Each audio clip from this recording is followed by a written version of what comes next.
ফারুক আজম ওমর রাদিয়াল্লাহু তাআলা আনহু ছিলেন খলিফাতুল মুসলিমিন, অদ্য দুনিয়ার শাসক।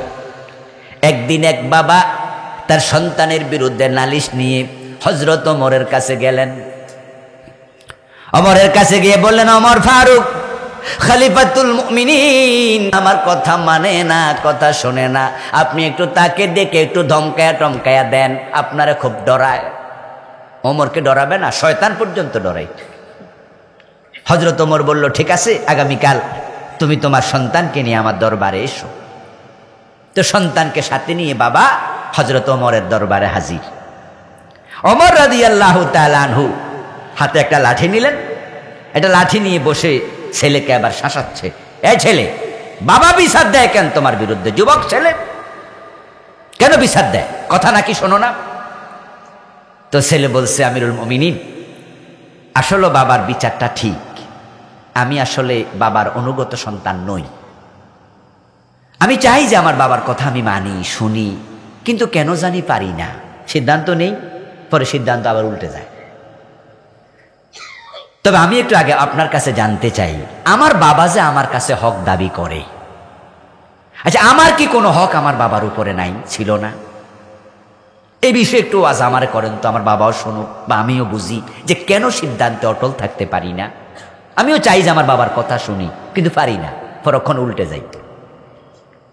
হযরত ওমর বলে, হ্যাঁ, তোমার সন্তান হিসাবে প্রথম হক ছিল ভালো মা পাওয়া,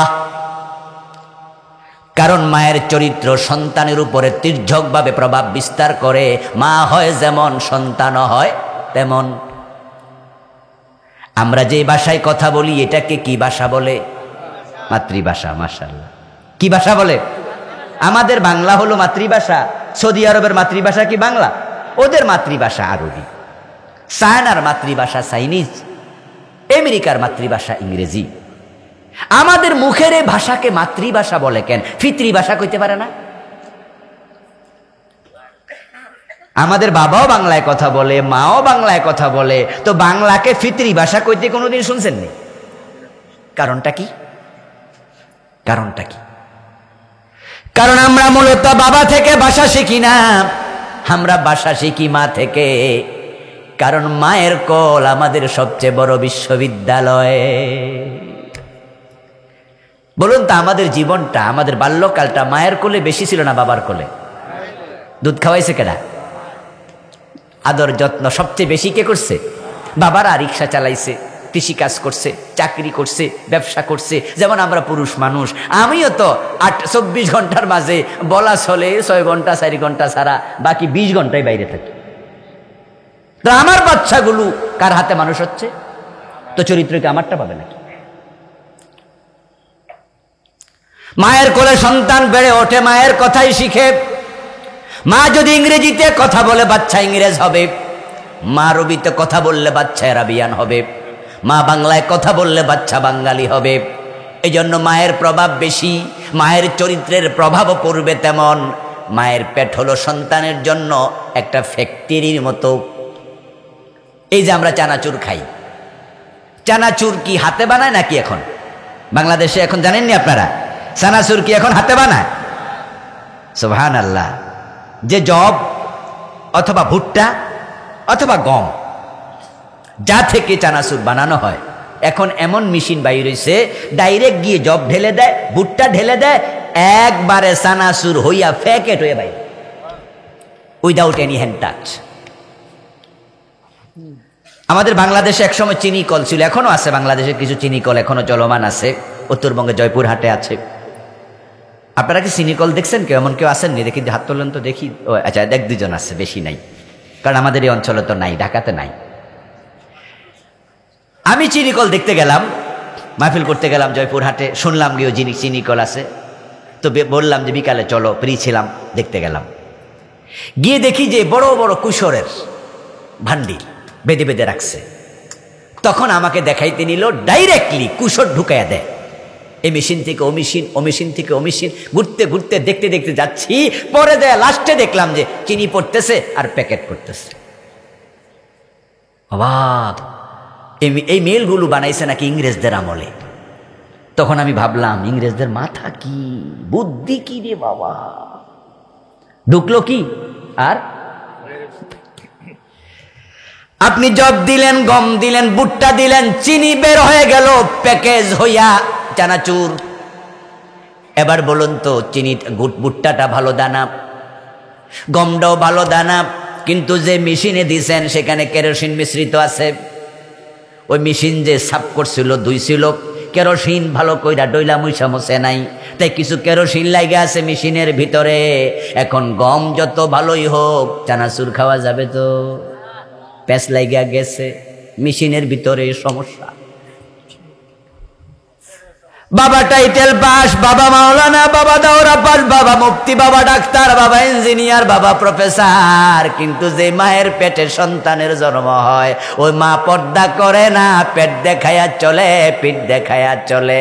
যেই পেট পর পুরুষের চোখ পড়েছে, ওই বেপর্দা পেটওয়ালা নারীর পেট থেকে ইমাম আবু হানিফার জন্ম হবে। যেই নারীর পেট পর পুরুষ দেখে, সেই পুর পেট থেকে আব্দুল কাদের জিলানী হবে না, ভালো সন্তান হবে না। যে বুকের সৌন্দর্য পর পুরুষ দেখেছে, ওই বুকের দুধ খাইয়া আল্লাহর ওলির জন্ম হবে না। এই জন্য ওমর বলতেছে, তোমার প্রথম হক ছিল একজন ভালো মা পাওয়া, ভালো মা। তোমার বাবা যদি একজন সতী নারী বিয়ে করত, তাহলে তুমি একটা ভালো মায়ের পেটে জন্ম নিতে পারতা। আর ভালো মা পাওয়া এটা সন্তানের প্রথম অধিকার। এজন্য প্রিয় নবী বলছেন, দুনিয়া কুল্লুহা মাতা ওয়া খায়রু মাতা'id দুনিয়াল মারআতুস সালিহা। तमाम দুনিয়া সম্পদ, দামি জিনিস, দুনিয়ার দামহীন মূল্যহীন নাই, সবকিছু দামি, সবকিছু দামি। আমরা সবগুলোর দাম বুঝি না। যেমন সাপের বিষ, সাপ আমাদের কাছে মহব্বতের জিনিস নাকি ভয়ের জিনিস? কিন্তু এই সাপের ভিতরও বিষ, ওটারও অনেক দাম। মাঝে মাঝে পত্র পত্রিকায় দেখবেন যে 7 কোটি টাকার সাপের বিষ ধরা পড়ছে।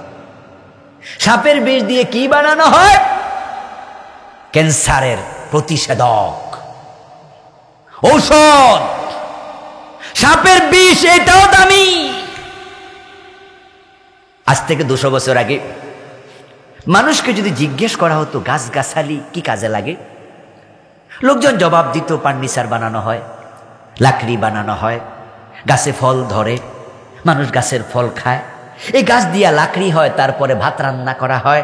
This is the work of trees, this is the আপনার ফাংশন অফ ট্রিস। বললো যে এইগুলার কারণে, এই ফাংশনে আল্লাহ গাছ বানাইছে। কিন্তু আজ থেকে 50 বছর আগে, আজ থেকে 100 বছর আগে যদি আধুনিক কালে লোকদেরকে জিজ্ঞাসা করা হয়, আরে বলবে গাছ ফার্নিচার কি, হইলে হইলো, না হলে নাই।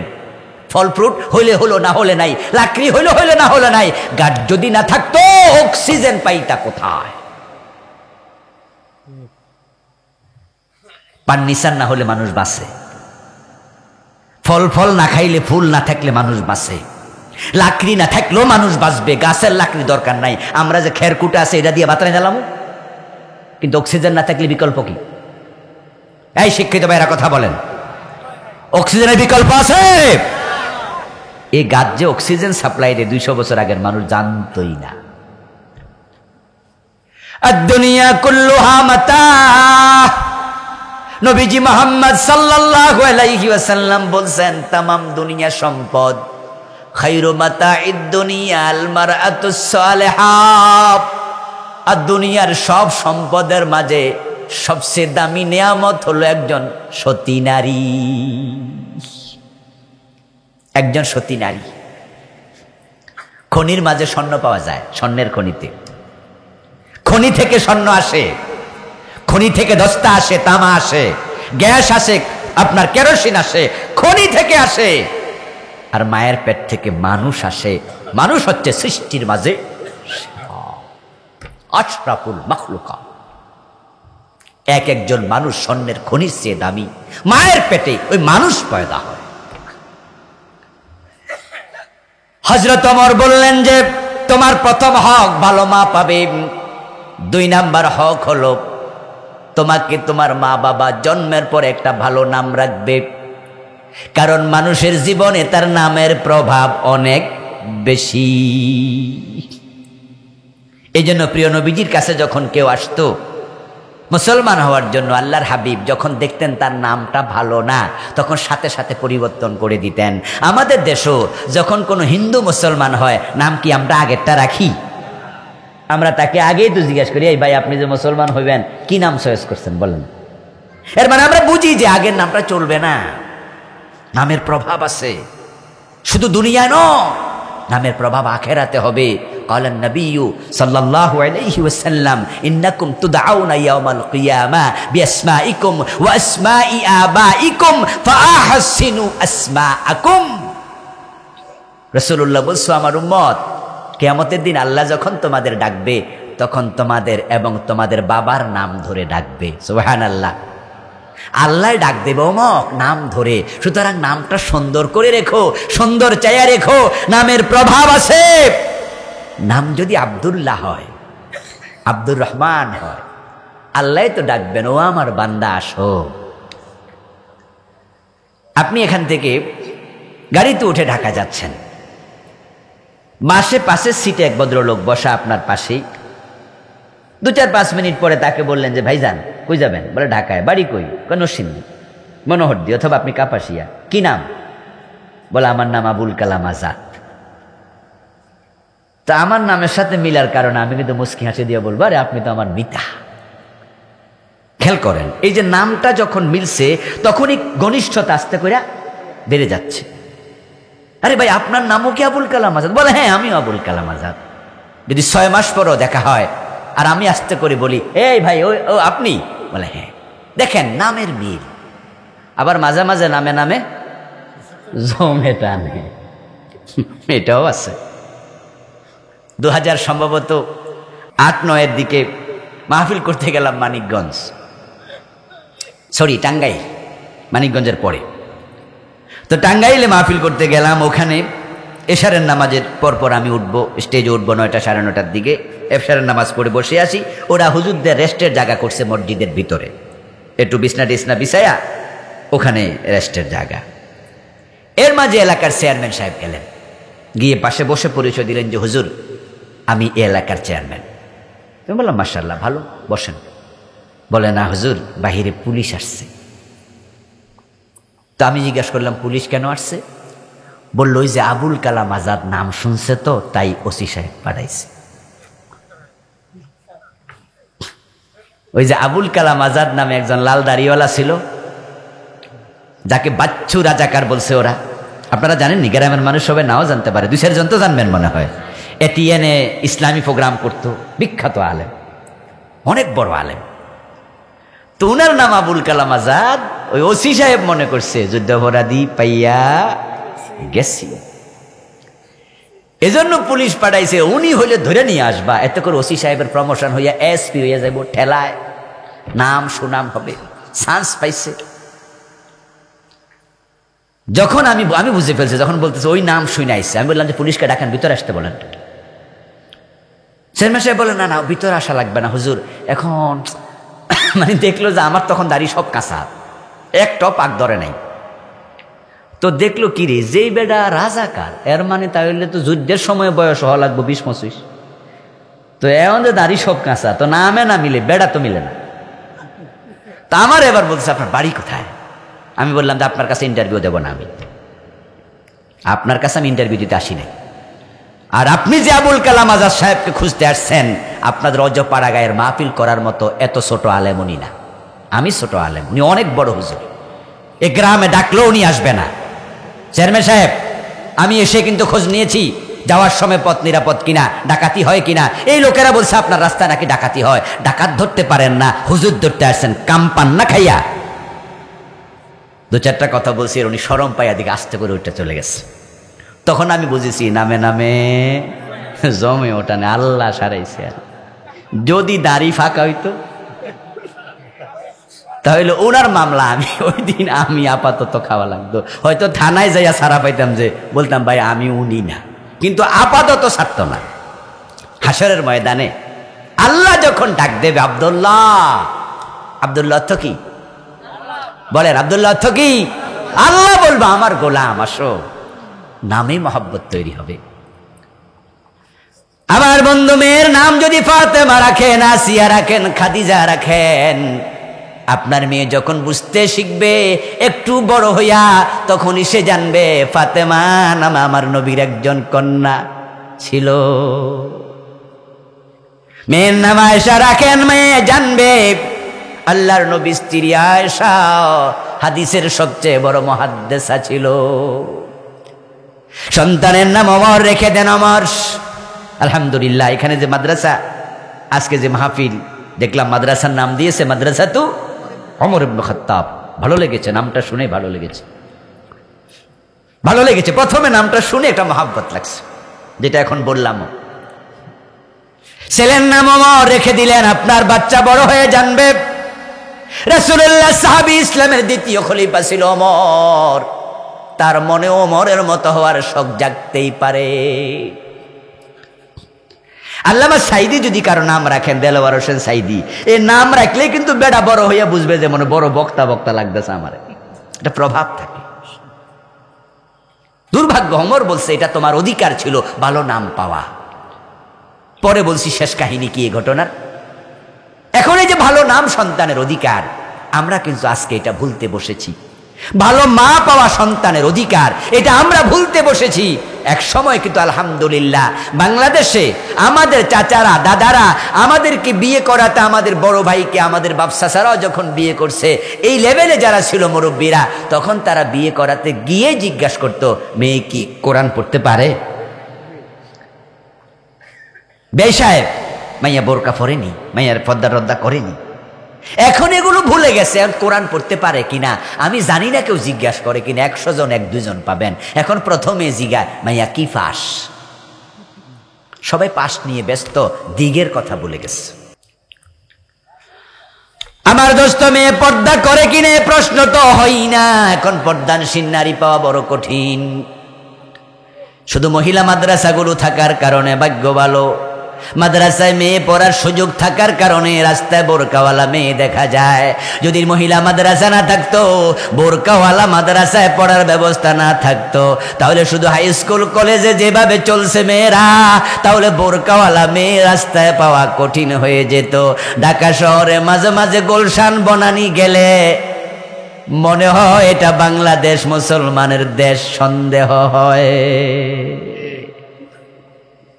ওড়নাটাই গায়ে নাই, ওড়নাই নাই, টি শার্ট গায়ে দিয়া, গেঞ্জি গায়ে দিয়া বাবার সাথে মেয়ে সকালবেলা জগিং করতেছে, ইয়াং মেয়ে, জিন্সের প্যান্ট, শক্ত প্যান্ট পরা, টি শার্ট পরা মেয়ে হাঁটতেছে, শার্ট গায়ে দিয়া হাঁটতেছে। ও আমার দোস্ত, ভালো মেয়ে আসমান থেকে আসবে না। আমার সামনে যারা আপনারা বসে আছেন, আপনাদের মেয়েকে আপনারাই ভালো বানাতে হবে।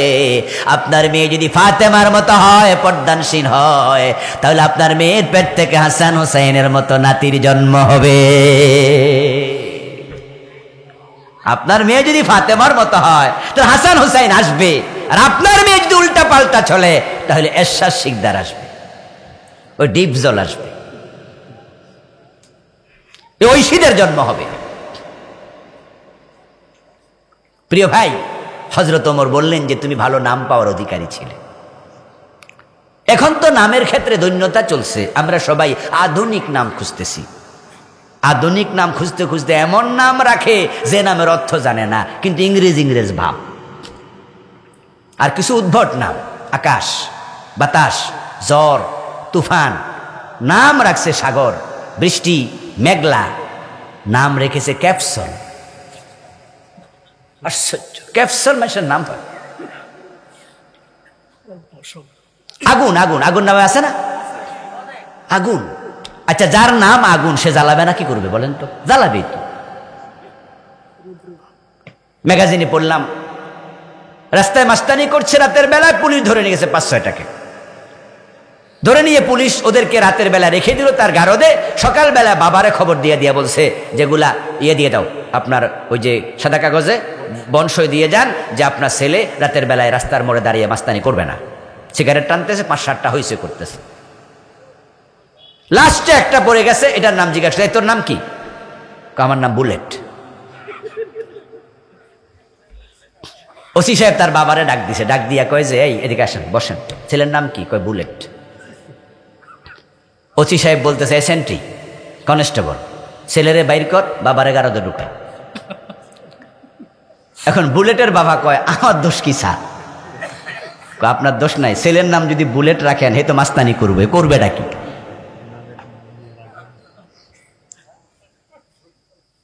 মেয়ের নাম রাখে সাবানা, মৌসুমি, এমন আছে না? মৌসুমির বাপ দুইজনে এমন থাকতে পারে। মৌসুমি যে সিনেমার নায়িকা এটা কে জানে না বাংলাদেশে? কে জানে না? এই নাম যে আপনি রাখছেন, আপনার মাইয়া যখন ক্লাস 6-7 পড়বে তখন সেও তো জানবে এই নামে সিনেমার নায়িকা ছিল।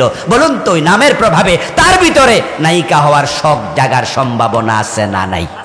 তো দোষ তো আপনার, আপনি এটা কি করলেন? ছেলের নাম রাখছে brain sir. Brain sir colleague জিজ্ঞাসা করলো কিরে ভাই এই নাম তো আর শুনি নাই, করতে শুনবা?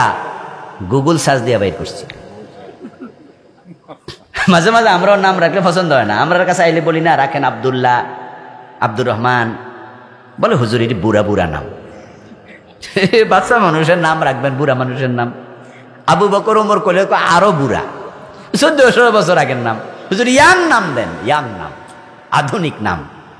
তো দোস্তরা বলতেছে গুগলে সার্চ দিয়া নাম বাইর করছি ব্রেন স্যার। জিজ্ঞাসা করলো দোস্ত তো ব্রেন স্যার যে রাখছ অর্থ কি? অর্থ তো খেয়াল করি নাই। অর্থ খেয়াল করস নাই, খেয়াল কর অর্থ। গুগলে ঢোক।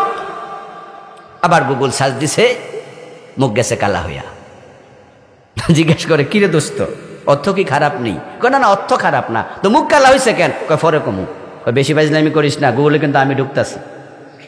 গুগল তো তোর একা না, আমিও তো ঢুকতে পারবো। ব্রেন স্যার লিখলে তো আমার গুগলও আইব। পরে বলতেছে লর্ড ওয়ারেন হেস্টিং বাংলাদেশে ছিল যখন ইংরেজরা শাসন করছে, ওর কুত্তার নাম ছিল ব্রেন স্যার। ইংরেজরা কুকুর পালে কিন্তু, জানেন তো আপনারা? এখনো আমি আমেরিকায় আলহামদুলিল্লাহ 3 বার আমি গিয়েছি প্রোগ্রাম করার জন্যই। আমি সেখানে অসংখ্য মানুষকে দেখেছি কুকুর কোলে নিয়ে হাঁটতে। শুধু পালে না, এটা ফোলামায়ের চেয়ে বেশি আদর করে। এমনি কোলে মহিলারা বিশেষ করে কুত্তা কোলে লয়ে লয়ে হাঁটতেছে। এমনও দেখেছি বাচ্চা ছোট, এটা পিছনে হাঁটে আর হে কুত্তারে কোলে লয়ে বসে রয়েছে। ওদের সাথে কুকুরের খুব মহাব্বত। তো ইংরেজদের মাঝে একজন ওয়ারেন হেস্টিং লর্ড ছিল, তিনি এদেশে। উনার কুত্তার নাম রেখেছিল ব্রেন স্যার। আর উনি বেশি আধুনিক হইতে গিয়ে, আপনাদের প্রতি আমার অনুরোধ থাকবে, হযরত ওমর বলতেছে ভালো নাম পাওয়া এটা তোমার হক, তোমার অধিকার। 3 নাম্বার হক, তোমার বাবা তোমার মা তোমাকে কোরআন শিখাবে, কোরআনের তালিম দেয়া, কোরআনের শিক্ষা দেয়া, এটা সন্তানের হক। বাবা মা হিসাবে এই হক আপনার আদায় করতেই হবে। ভালো সন্তান কেন পান না?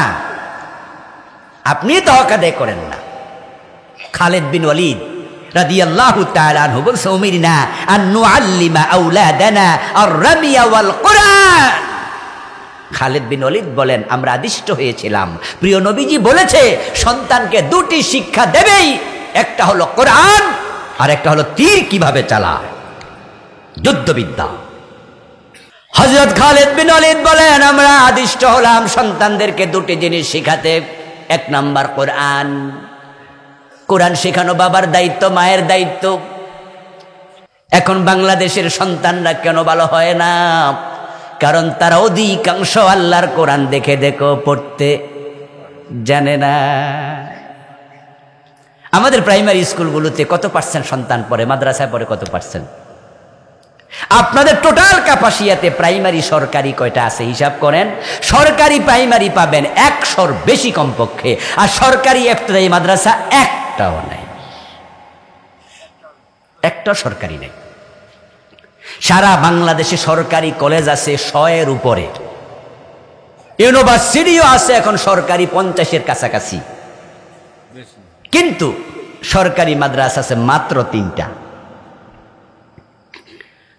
তো স্কুল কলেজগুলোতে সন্তানদের পার্সেন্টেজ যদি 80% স্কুলে পড়ে, মাদ্রাসায় পড়ছে মাত্র 20%। ওই 80% তাদের সিলেবাসে আল্লাহর কোরআনটা নাই।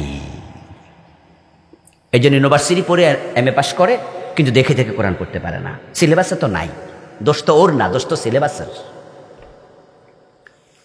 মেডিকেলে পড়ে ডাক্তার হয়, কত মেধাবী যারা মেডিকেলে টিকে, যারা ইঞ্জিনিয়ারিংয়ে বুয়েটে পড়ে, সুয়েট কুয়েট রুয়েটে পড়ে, কত মেধাবী।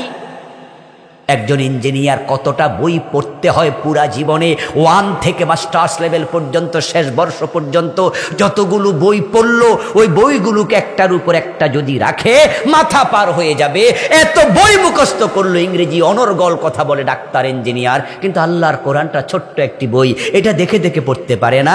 দোষ তার নয়, দোষ তার সিলেবাসের, কারণ সিলেবাসটাই বানাইছে কোরআন বাদ দিয়া। মুসলমানের দেশে এই সিলেবাস মানা যায় না, এটা মানা যায় না, এটা মানা উচিত না। এবার যুবক বলতেছ মর 4 নাম্বারে আর যাইয়েন না, আর লাগবো না।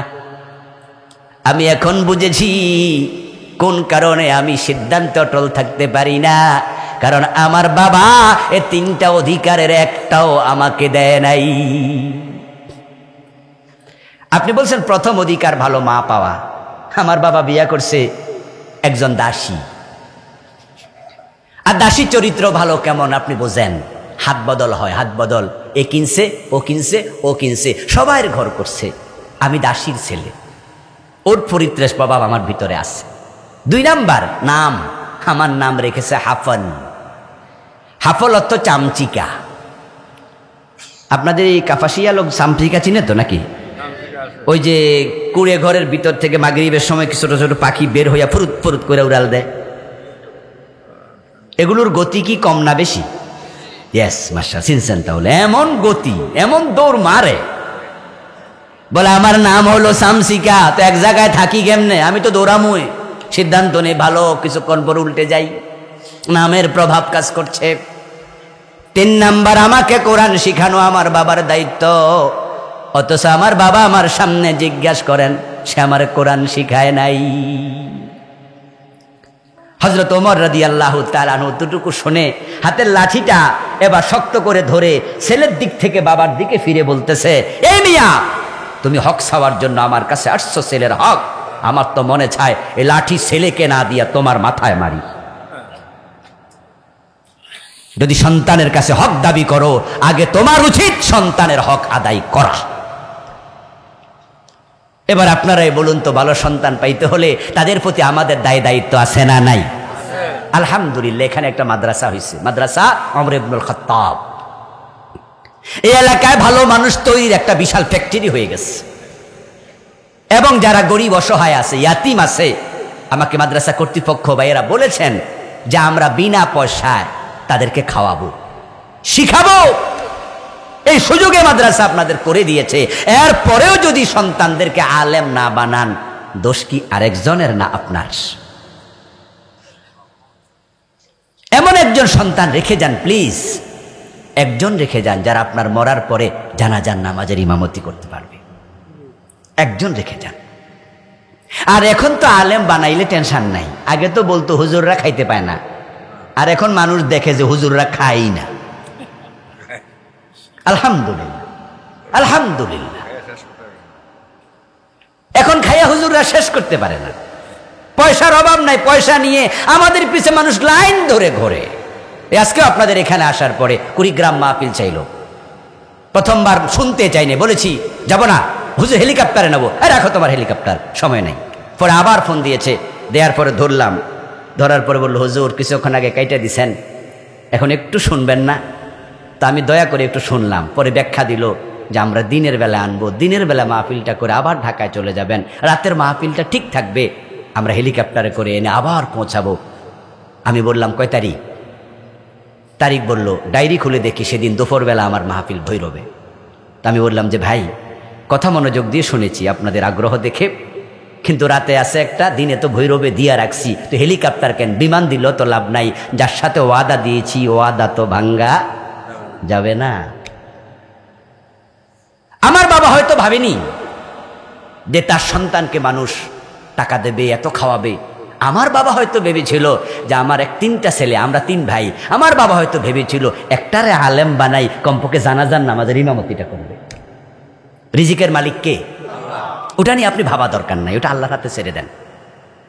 বরং আপনি ভাবেন যে আমার লাশের সামনে দাঁড়াইয়া আমার ছেলে যেন বলে আল্লাহুম্মা গফিরলি হাইয়িনা ওয়া মাইয়িতিনা ওয়া শাহিদিনা ওয়া গায়িবিনা।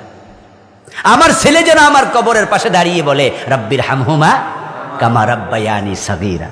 আমার ছেলে যেন কোরআনের আলেম হয়, যার ওসিলা নূরের তাজ আমার মাথায় আল্লাহ দেয়। এ সুযোগে মাদ্রাসা করে দিয়েছে। এজন্য আসুন, আমি আপনাদের কাছে আরজ করতে চাই, এলাকাবাসী এই মাদ্রাসার প্রতি নেক নজর দেন, সন্তানদের আলেম বানান। এখানে যদি দূরের কেউ আসে, খাবার দাবারের প্রয়োজনে কিছু টাকা পয়সা চায়, আপনারা দেন, এটা সাদকায়ে জারিয়া। আল্লাহ তাআলা আমাদের সকলকে উত্তম সন্তানের বাবা, উত্তম সন্তানের মা, উত্তম সন্তানের দাদা নানা হওয়ার তৌফিক দিন, বলি আমিন। হাজা মা ইনদি।